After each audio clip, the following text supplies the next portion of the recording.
تاقیکردنەوەی کۆپەری ناوبشوانانە بۆ وەرزی نوێی خولەکانی تۆپیپەی کوردستان.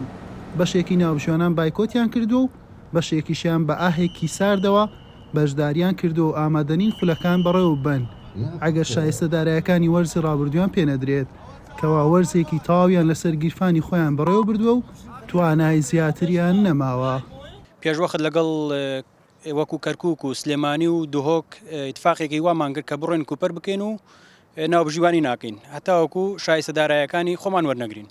یعنی بەڕاستی ئەمە لە تای نەشارێنەوە پارەکە لەسەر گیرفانی خۆمان توانیمان کەوا خوڵی کوردستان نێلین ڕابوەسێت و ئەوەی لە توانامانە بوو نەمان هێشتکەوا خوڵی کوردستان ڕابوەسێت. بەڵام ئەم ساڵ جیاوازە لەگەڵ پارەکە چونکە هەتا وەکو یاساکەوە دەوری تەواو بووە دەست پێ ئەکاتەوە هەتا ئێستا یەک دینارمان وەرنەگردووە.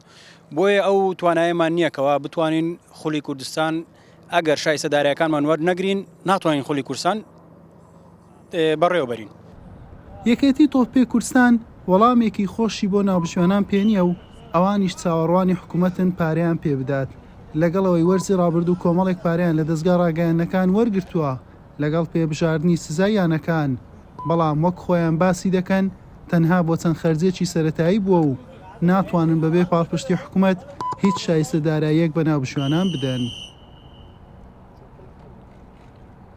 زۆربەی زۆری ناوبژیوانەکان هاتوون بەشداریان کردووە و لە تاقیکردنەوەکانی خۆیان ئێمە لەگەر ناوبژیوانانین کە ماوەیەکی دوور و درێژە شایستەدارایەکانیان وەرنەگرتووە، بەڵام ئەبایە سەردەم ناوبژیوانان بەهاتبان تاقیکردنەوەکەی خۆیان بیان کردبای و دوایە هەڵوێستی خۆیان ڕاگەیاندبایە. ئێمە لە هەوڵ و تەقەڵایەکی زۆر داین بۆ ئەوەی بتوانین شایستەدارایەکانیان بۆ وەرگرین لەسەر ئەستۆیەکی تۆپپێی کوردستانە. بەڵام لێرەوە حەزەکەم بە ناوبژیوانان و سەردەم وەرزشکاران بزانن یەکێت تۆپپێی کوردستان ئەو بڕە پارەی لەلایەن نییە ئەگەر شایستەداراییەکان نەداتە ناوبژیوانەکان، بەڵام ئێمە ئەو لۆمە ئەخەمە سەر حکوومەت.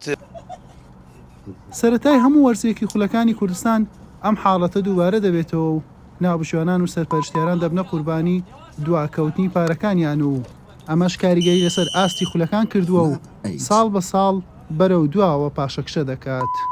حوسێن محەممەد، کەناڵی پێام، هەولێر.